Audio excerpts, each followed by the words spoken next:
Okay, so let's now continue our discussion. So, last time we already discussed the admin login. So, ito, nakakapag-login na tayo nito. So, once you type admin, so basically, hanggang dito tayo last time. No? So, lumalabas na dun sa ating admin index. Now, may konting changes lang tayo rito, class. So, I go back to the main index, no, dun sa pages. Okay, so ang problema kasi, pag nag-click ako ng login, ng admin, okay, meron tayo ditong button, tapos nakalagay login. So, let's go to that code. Kailangan lagyan natin dito ng back button or ng back para at least pwede nating i-link yung button papunta dun sa menu. Okay, so sino to? Si admin login under pages. So, on the pages, admin login, ito yung input natin. So, ang gagawin ko lang is I'm going to create a link. Okay, so lagay tayo ng link. This is a link. Yan. So, mamaya na natin lalagyan ng href. Okay, lagyan na natin to ng class. Okay, ang class natin na gagamitin will be, of course, that is button. So, btn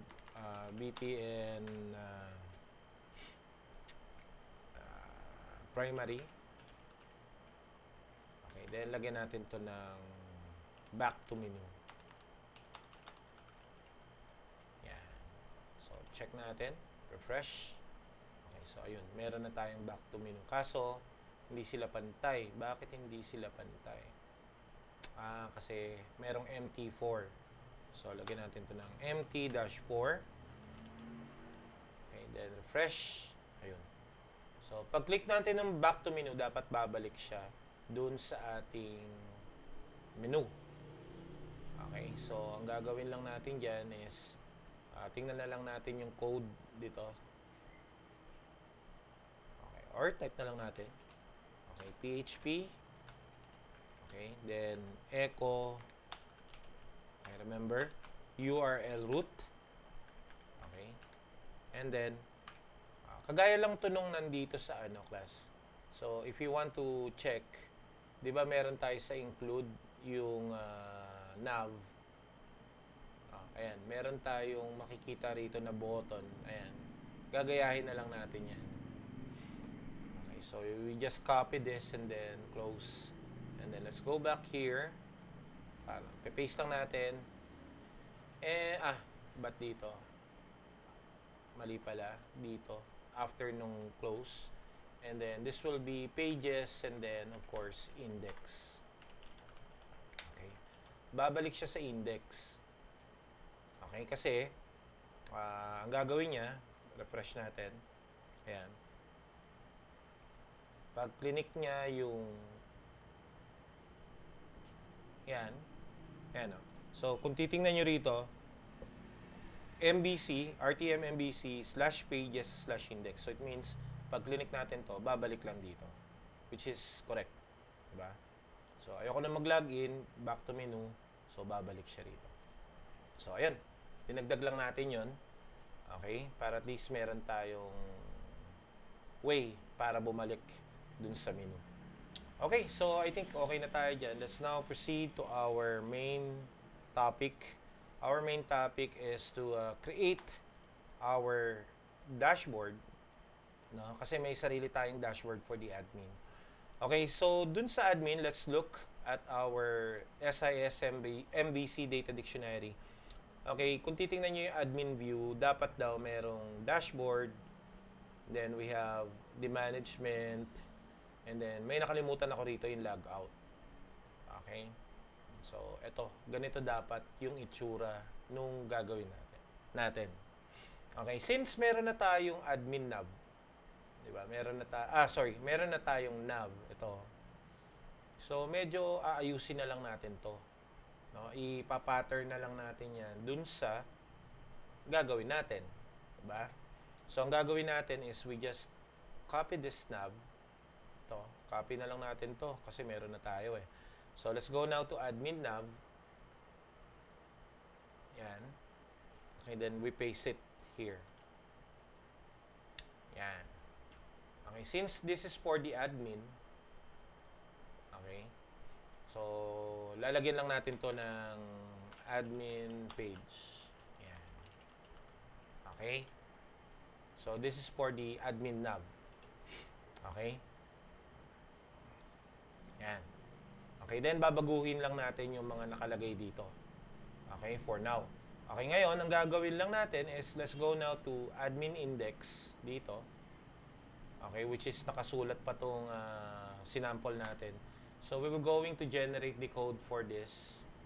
Okay, so of course, we need to have the require ones, no, or yung require natin. So, first we have here the require uproot. Okay, so header. So, tama yan. Then, we have also the footer sa ilalim. So, copy na lang natin to. Paste. Change lang natin to footer. Yan. Okay. Next, what else? Okay na to. And then, check nga natin. If we will going to refresh the code, login muna tayo. Admin, and then admin, then login. Okay, so ito na siya. Okay? So, tama, admin index. Kaso blanco, kasi nga, blanco pa naman yung page natin. So, here, dito, gawa tayo ng container. Okay? Okay, para same lang nung ginawa natin dun sa unang page na ginawa natin, dun sa main page. And then, dito na ngayon natin ilagay si admin nav. Okay? So, inside the container, tawagin natin si nav. So, ang nav nasa, or yung admin nav is inside the include. Tama? Check natin. Ayan, nasa loob din siya ng include. So, save natin to, refresh, and we have now this. Diba? Kaso, may login dito, which is ito, papalitan natin to. Ang ipapalit natin dyan, dapat dashboard and management lang. So, tatanggalin natin yung ibang part dyan. Okay, so, let's go. Check natin, nasaan yung admin nav. Ito. So, ang tatanggalin daw natin, based sa ating data dictionary, okay, lalagyan daw natin siya ng dashboard. So, dito, may mga changes tayong gagawin. So, ano muna natin? I-word wrap. Yan. So, okay to, okay. So, pagdating ngayon dito sa href, ito, may babaguhin tayo dyan. So, copy na lang natin to. Yan. Yung laman ng href. Okay, so, lagay natin dito. Okay, so this will be URL root. So, dapat to index na, di ba? Admin index. Okay. Next, what else? Kokopyahin din natin to, I think. Lalagay natin dito sa home. So, yung, ayun na pala. Papalitan na lang pala natin to ng admin. And then, this will be changed to dashboard. Okay, let's check. Refresh. Ayun, dashboard na. Okay. What else? Then, course management ang sunod. Kaso ito, parang login lang. So, buburahin na natin si about tsaka si contacts. No? So, nasaan si about? Okay, so ito, about and contacts will be eliminated. And then, dito, instead na login, we call it as the management. And then, yung drop-down natin is, ilan yung drop-down natin? We have course, student, and, course, student, and user. I forgot. No? Course, student, and user. So, palitan lang natin to. Let's make it course, student, and of course, yung user. So, copy, paste, and then change to user. And save, refresh, And ayun, may management na tayo with the following. Okay, mali pa yan. May kulang pa tayo ng isa, yung logout. So, I forget to click the logout or to create the logout. So, ang gawin na lang natin is copy na lang natin yung LI dito. And then, on the UL, after the UL, paste lang natin and then change this to logout. Logout. Okay, let's check. Ayun, meron na tayong logout. So, eto na. Ganito na dapat yun. Yung gagawin natin. So, yung dashboard natin, dito na. Dapat may dashboard na Word na yan. Okay, mamaya na natin gawin. Ito muna, unahin natin yung ating nav, yung admin nav. So, baguhin natin. So, ano pa yung mga babaguhin natin dito? Tama na to. Drop down, mayroon tayong management. So, ito, this will be now changes to the following. So, kung napapansin nyo rito, meron tayong on the pages dito. So, kung under the view, so, di ba meron tayong admin. Ito na yung sa admin natin. We have the courses, or course. So, dapat dito pupunta yan. Yan. Yung index course na to, dapat dito yan. So, anong gagawin natin? So, we change this to course. Okay, and then change this to index. Okay, so lahat to index. Okay, then ito sa student, kasi may student table tayo may student folder tayo rito.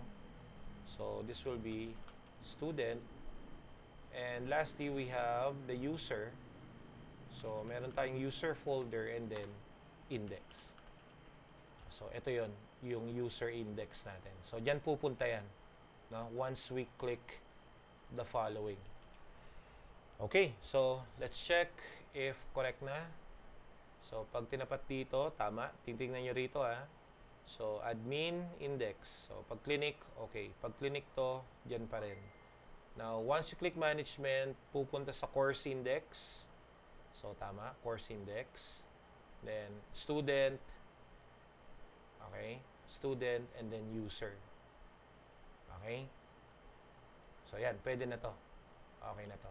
Okay. And then, yung logout. So, yung logout, tsaka na natin gagawin muna to. No, unahin muna natin gawin yung navigation. Okay, so after doing this, let's go now to admin index. Okay, so okay na tayo rito. Let's go now to admin index. So, inside the header, ito yung header, ito yung admin nav. So, yung admin nav, ito siya. Okay, so naka-container na siya. Nasa loob na siya ng container. So, next thing is, lagyan lang natin dito, let's say, ng H3. And then, lagay natin yung dashboard na Word. Yan. Okay, lagyan natin ng dashboard. And then, magano muna tayo rito. P. Then, lorem. Turkey. Yan. So, view, word wrap. So, ayan. Once we type that, pag nag-refresh tayo, so we have now the dashboard. So, basically, dapat dito, meron tayong dashboard na ilalagay. Okay? May i-connect tayo na dashboard dito. So, yung program sa dashboard, ibibigay ko sa inyo yon, isi-send ko sa group chat. Okay? Kasi, kapag kinood pa natin yon, medyo mararamihan tayo. So, I'm going to give you the code for the dashboard. Okay, so ang gagawin ko na lang muna ngayon is I'm going to copy it and then paste it here. So, yung dashboard, lalagayan dito. Tanggalin nyo na yung lorem and then you just paste the code here. Okay? Paste lang dito. So, once you save it, refresh. Okay? So, magkakaroon kayo ng ganyan. Okay? So, this will be our official dashboard for this. Okay? So, hindi na kayo magpo-program. Very easy na lang. So, meron tayong dashboard. Now, on the dashboard, if you're going to check, meron mga echo dito, yung mga total courses. So, later on, we will going to provide the commands for those. Then, doon sa mga nagtataka, bakit may script dito, itong chart.js, CDN yan para lumabas yung chart na to, class. Yan. So, kung gagawa kayo ng dashboard later, no, sa mga programs nyo, parang ganito, okay, dito lang natin linalagay yan. Dito, no, sa ating dashboard. Dito. Okay, so pag nagbago yung value, okay, nagbabago rin yung bagay, no, or values dito sa gilid. So, halimbawa, ito yung total students, ginawa kong 10.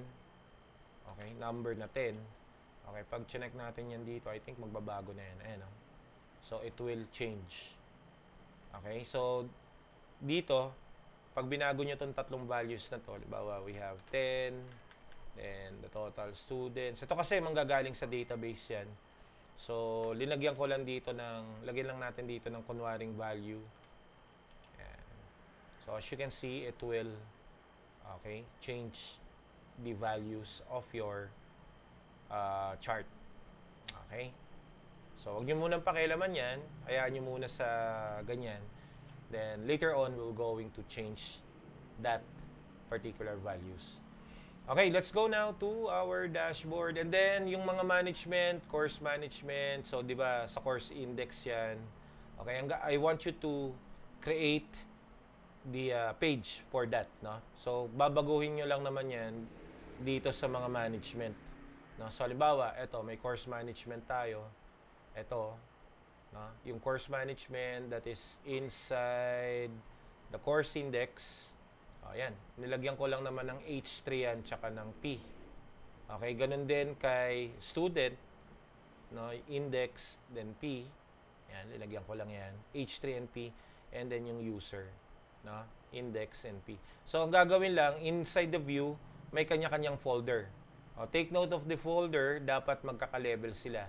Admin, student, inc, pages, student, and user. Dapat magkaka-level sila. Okay? So, this will be the latest output ng ating ginagawang page. Okay? So, hanggang dito na lang yung video natin. So, thank you for watching.